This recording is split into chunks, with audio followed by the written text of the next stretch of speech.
بسم اللہ الرحمن الرحیم۔ السلام علیکم۔ قدرت اللہ صاحب لکھتے ہیں کہ میں اپنے دفتر میں بیٹھا تھا کہ مزنگ گاؤں کا نمبردار ملاقات کے لیے ایک روز آیا۔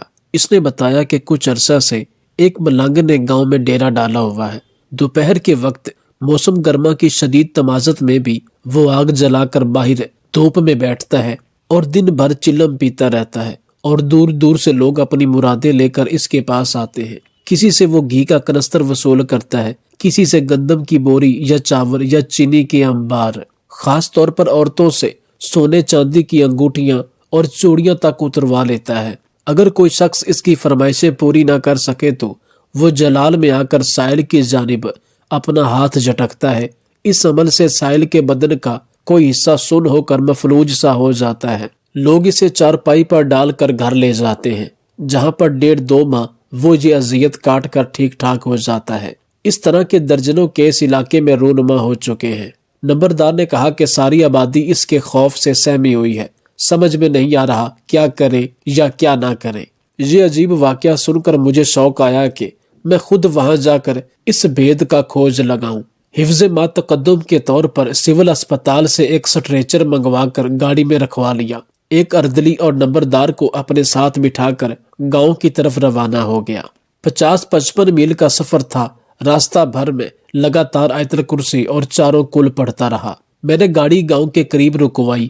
نمبردار سے کہا کہ وہ گاڑی کے اندر ہی بیٹھے رہیں، میں اکیلا ہی ڈیرے پر جاؤں گا۔ اگر میں نصف گھنٹے تک واپس نہ آیا تو وہ سٹریچر لے کر وہاں آ جائیں۔ ڈیرے پر ایک کالا بدن قریب المنظر شخص دھوپ میں بیٹھا چلم پی رہا تھا۔ اس کے چہرے پر بال اس طرح لٹک رہے تھے جیسے کھجور کے درخت کی شاخوں سے تیز تیز لمب کانٹوں کے گچھے لٹک رہے ہوتے ہیں۔ سامنے آگ کے الاؤ کے قریب چند چٹائیاں بچھی ہوئی تھی۔ چٹائیوں پر کچھ مرد اور چند خواتین ادب سے 2 زانوں بیٹھی ہوئی تھی۔ میں بھی ان کے پاس جا کر بیٹھ گیا۔ باری باری ہر شخص ملنگ کو مخاطب کرتا تھا، حضرت جی میری عرض سنو۔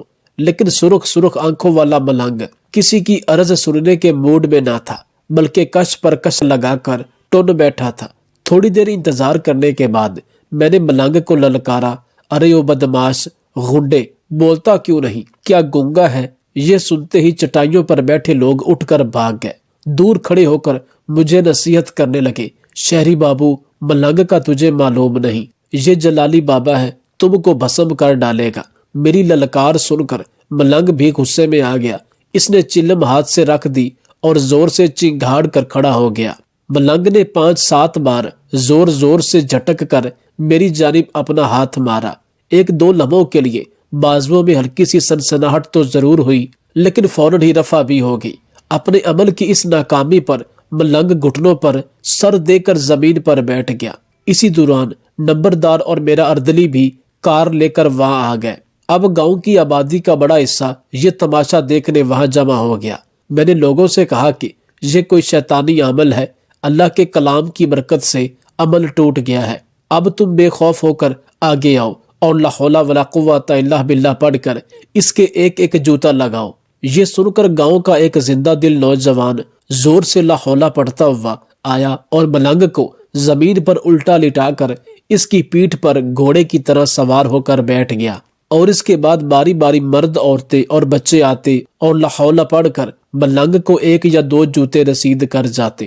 میرے کہنے پر نمبردار نے ملنگ کا حجرہ بھی کھولا، جو گھی کے کنستروں، شہد کی بوتلوں، گندم اور چاولوں کی بوریوں، نئے کپڑوں کے بنڈلوں اور سونے چاندی کے زیورات کے ڈبوں سے اٹھا بھرا ہوا تھا۔ میں نے مقامی معززین کی ایک کمیٹی بنا کر یہ سارا مال ان کے سپرد کر دیا اور کہا کہ جن جن لوگوں کی ملکیت ثابت ہو وہ مال انہیں واپس کر دیا جائے۔ اگر کچھ اشیاء بچ جائیں تو انہیں غریب غربا میں بانٹ دیں۔ اس ملنگ کو اپنی کار میں بٹھا کر جنگ لے آیا۔ میں نے اسے بہت کریدنے کی کوشش کی کہ اس نے یہ شیطانی اور سفلی عمل کب اور کیسے سیکھا، لیکن سارا راستہ وہ چپ سادے بیٹھا رہا۔ جنگ پہنچ کر میں وہاں کے ایس پی آغا شجاعت علی کے پاس گیا اور ساری روداد سنا کر پوچھا کہ ہمیں کیا کرنا چاہیے۔ آغا صاحب بولے، مقدمہ بھی دائر ہو سکتا ہے، لیکن ہمارا تجربہ ہے کہ ایسے مقدمات میں بیشتر لوگ ملنگوں کے خلاف گواہی دینے سے گھبراتے ہیں، اس لیے ایسے مقدمے اکثر کامیاب نہیں ہوتے۔ آپ اسے ہمارے حوالے کر دیں، ہمارا چتراؤ کرنے والا بڑا اچھا ماہر ہے، وہ 2 دن میں چتراؤ کر کے اس کے سر سے شیطان کا بھوت اتار دے گا۔ اس کے بعد ہم اسے ضلع جنگ سے نکال باہر کریں گے، جہاں اس کے سینگ سمائے وہاں چلا جائے۔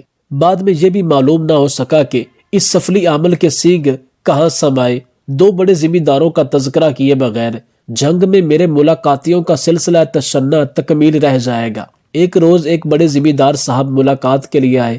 خود تو بڑی حد تک ناخواندہ تھے، لیکن تعلیمی فضائل اور فوائد پر ایک طویل تقریر کرنے کے بعد بولے، جناب آپ اس ضلع کے لیے نیکی کا ایک کام بھی کرتے جائیں۔ فلاں گاؤں میں اگر ایک پرائمری سکول کھول دیا جائے تو اس علاقے پر یہ ایک احسان عظیم ہوگا۔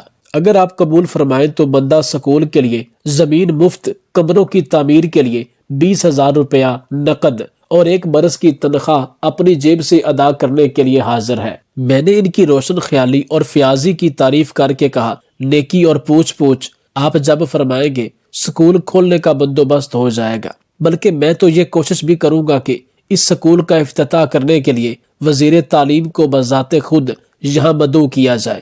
ذمہ دار میری جان و مال کو دعائیں دیتے ہوئے تشریف لے گئے۔ کوئی 1 ہفتہ بعد اسی علاقے کے ایک اور بڑے ذمہ دار ملنے آئے۔ پہنچتے ہی انہوں نے روحانسا ہو کر شکوہ شروع کر دیا، جناب میں نے کیا قصور کیا ہے کہ مجھے اس قدر کڑی سزا دی جا رہی ہے؟ بندہ بالکل بے گناہ ہے۔ میں نے حیران ہو کر اس شکوے کی وضاحت طلب کی کہ ان کے ساتھ کیا ظلم ہو رہا ہے اور کون ہے جو یہ ظلم کروا رہا ہے۔ انہوں نے گلوگیر آواز میں تفصیل سنائی کہ پچھلے ہفتے سکول کے بارے میں جو شخص ملنے آیا تھا وہ یہ سکول اپنے گاؤں میں نہیں بلکہ میرے گاؤں میں کھلوا رہا ہے۔ ہمارے درمیان پشتوں سے خاندانی دشمنی چلی آ رہی ہے۔ پہلے ایک دوسرے کے مویشی چرا لیتے تھے، کبھی ایک دوسرے کے مزاروں کو قتل کروا دیتے تھے، کبھی ایک دوسرے کی فصلیں اجاڑ دیتے تھے، لیکن اب وہ کمینہ میرے گاؤں کی نسلیں برباد کرنے پر اتر آیا ہے۔ اس لیے آپ سے سکول کھولنے کا وعدہ لے کر گیا ہے۔ فروغ تعلیم کے فضائل پر یہ نڈالی منطق سن کر میں سکتے میں آ گیا۔ چند منٹ سوچنے کے بعد میں نے گزارش کی کہ آپ بھی اینٹ کا جواب پتھر سے کیوں نہیں دیتے؟ جو پیشکش انہوں نے کی ہے اگر وہی بات آپ بھی اٹھا لیں تو میں وعدہ کرتا ہوں کہ ان کے گاؤں میں بھی یک وقت ویسا ہی سکول قائم کر دیا جائے گا۔ یہ سن کر ان کی کسی قدر تشریفی تو ہوئی، لیکن اس کے بعد دونوں میں سے کوئی بھی اپنی اپنی فیاضی کی پیشکش لیے دوبارہ میرے پاس نہ آیا۔ کچھ عرصہ بعد میں نے یہ واقعہ جنگ کے بیرسٹر یوسف صاحب کو سنایا تو وہ مسکرا کر بولے، حیران ہونے کی کوئی بات نہیں، تعلیم جیسی خطرناک وبا کو اپنے گاؤں سے دور رکھنے کے لیے دونوں نے اسے مشترکہ فرض سمجھ کر مکا کر لیا ہوگا۔ ایک روز میں گھر واپس آیا تو برآمدے میں ایک صاحب بیٹھے میرا انتظار کر رہے تھے۔ انہوں نے عربی لباس پہنا ہوا تھا اور عطر کی خوشبو میں بسے ہوئے تھے۔ ان کی بڑی شاندار سیاہ داڑھی تھی، آنکھوں میں سرما تھا اور ہاتھ میں سفید نگوں کی تسبیح کھٹا کھٹ چل رہی تھی۔ انہوں نے مجھے بتایا کہ وہ ابھی حال ہی میں عمرہ کر کے آئے ہیں اور کل رات داتا صاحب کے مزار پر مراقبہ کر رہے تھے۔ داتا صاحب نے انہیں حکم دیا ہے کہ وہ میری خدمت میں حاضر ہو کر مجھے تحفہ دیں۔ یہ کہہ کر انہوں نے مجھے ایک جائے نماز، ایک تسبیح، آب زمزم کی ایک سربہ مہر بوتل اور کھجوروں کا تحفہ دیا، اور ساتھ ہی حضرت داتا گنج بخش رحمت اللہ علیہ کا فرمان ہے کہ میں آپ کو اپنے ساتھ لے کر ان کے مزار پر حاضری دوں۔ آپ وضو کر کے تیار ہو جائیں، میں آپ کو لینے آیا ہوں۔ یہ نادر شاہی حکم مجھے عجیب سا لگا۔ بھلا داتا صاحب کو کیا پڑی کہ وہ ایک اجنبی کو اس طرح میرے پیچھے بھگاتے پھرے؟ ان کی بات کا مجھے یقین تو نہ آیا، لیکن ان کی نورانی وضاحت کے سامنے میری صاف طور پر انکار کرنے کی ہمت بھی نہ ہوئی۔ میں نے کسی اور وقت حاضری کا بہانہ بنایا تو وہ جلال میں آ گئے اور بزرگوں کے احکام کی نافرمانی کے سنگین نتائج سے مجھے خوب ڈرایا۔ ان کی چرب زبانی سے مرعوب ہو کر میں نے انہیں اپنی کار میں بٹھایا اور داتا صاحب پہنچ گیا۔ داتا صاحب پہنچتے ہی 10-12 آدمیوں نے ہمیں ہاتھوں ہاتھ لیا۔ ایک صاحب نے سبز رنگ کا ایک مخملی دوپٹہ میرے سر پر پگڑی کے طور پر باندھ دیا۔ کچھ لوگوں نے میرے گلے میں گیندے کے پھول کے ہار ڈالے اور پھر وہ سب مجھے دھکیل دھکال کر ایک حجرے میں لے گئے۔ حجرے میں بیٹھتے ہی نعت خوانی شروع ہو گئی اور پھر زردہ، قورمہ، کباب، مرغ مسلم اور طرح طرح کی نعمتیں ہمارے سامنے پیش کی گئی۔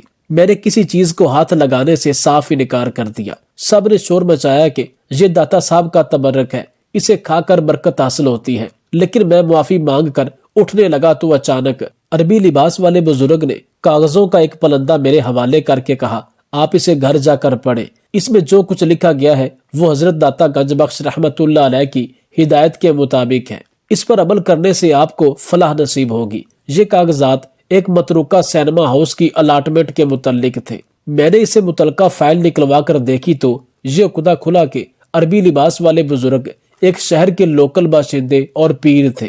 وہاں پر ایک مقامی سینما انہوں نے جعل سازی سے اپنے نام الاٹ کر رکھا تھا۔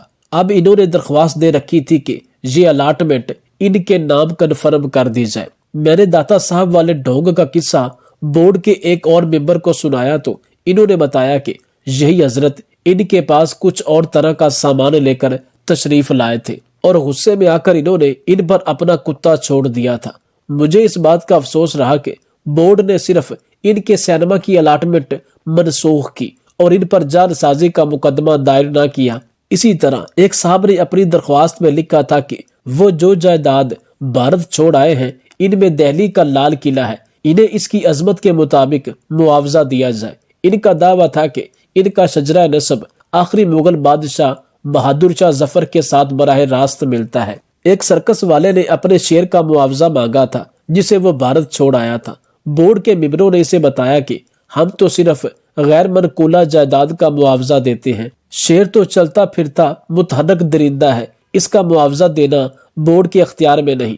سرکس والے نے جواب دیا کہ صاحب، شیر تو پنجرے میں بند رہتا ہے، پنجرہ تو غیر منقولہ ہے۔ ایک صاحب 5 تانگے باہر چھوڑ آئے تھے اور ان کے کسی فیکٹری کے طلبگار تھے۔ ان سے بھی یہی کہا گیا کہ تانگے غیر منقولہ جائیداد کے شمار میں نہیں آتے، اس لیے ہمارا بورڈ ان کا معاوضہ دینے کا اختیار نہیں رکھتا تھا۔ درخواست دہندہ نے کہا کہ جناب، میرے تانگے غیر منقولہ تھے کیونکہ میں ان میں گھوڑے نہیں جوتتا تھا۔